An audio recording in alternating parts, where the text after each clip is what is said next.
So this is the first time I've even met Victor. First time interacting with him. I'm telling him about my little finger contraption. I sprained my thumb, and it's a really dope tape job that I learned from a Brazilian.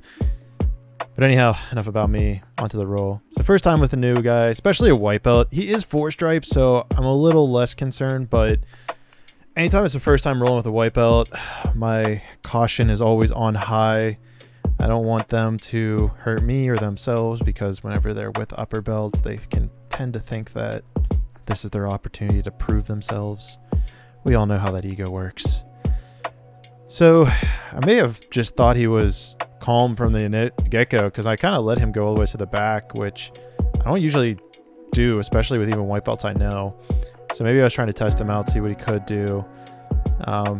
He's kind of got that, or at least he's going for a gift wrap, it looked like, for a second there, and he's going to try to roll me to the back. This is the point where I'm like, all right, not going to let you do that. Let's start escaping. Again, trying to do it calm. I'm attacking that far side arm, and you see how my head's below his head? It's going to be a W for me. I'm going to be able to get out. So I get out. He comes to mount. I'm cool with that. Trying to get those pins in. Those pins. What are the pins? My elbows. Trying to get those down and under. Looks like he's trying to isolate an arm. See how I turn that arm? It's always a great way to escape from stuff like that. When someone pins your arm, turn towards it. And one of my favorite rolls. Go watch that back if you're a white belt, because it's very subtle, but one of my favorite escapes to get me up and out and basically on top.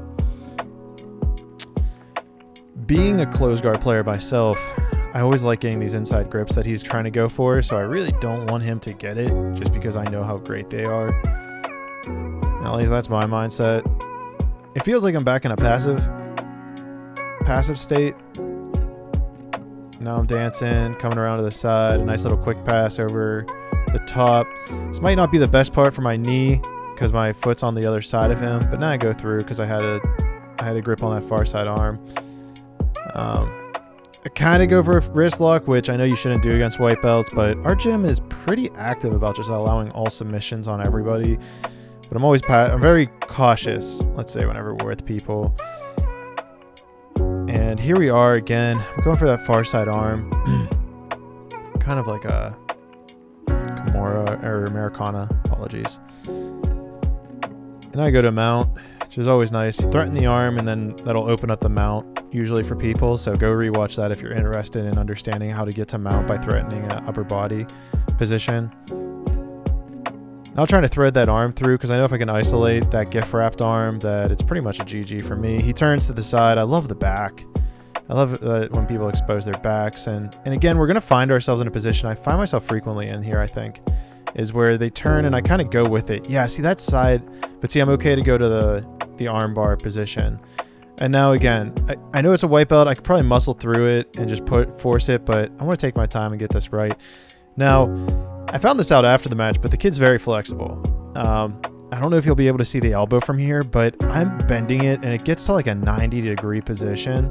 Look at me thinking, how do I do this? How do I get this elbow out? So now I'm trying to think of ways to get my feet in between that far side arm. I'm trying to pull on that arm because it's, he made it difficult. Victor made it difficult. He had a very flexible wrist and it was bending like crazy. Like he was past 90 degrees. He wasn't saying anything. He wasn't worrying, or, you know, I could tell he was calm. You can even see he's calm. And I'm over there just fishing for something. I'm like, dude, how can I get this separated? And again, I don't want to like use massive force to do it.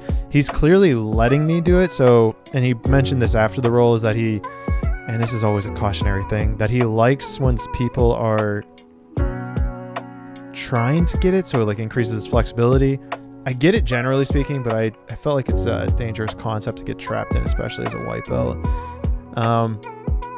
So I'm like, I kind of bail at this point. I'm like, all right, how can I just switch my position here?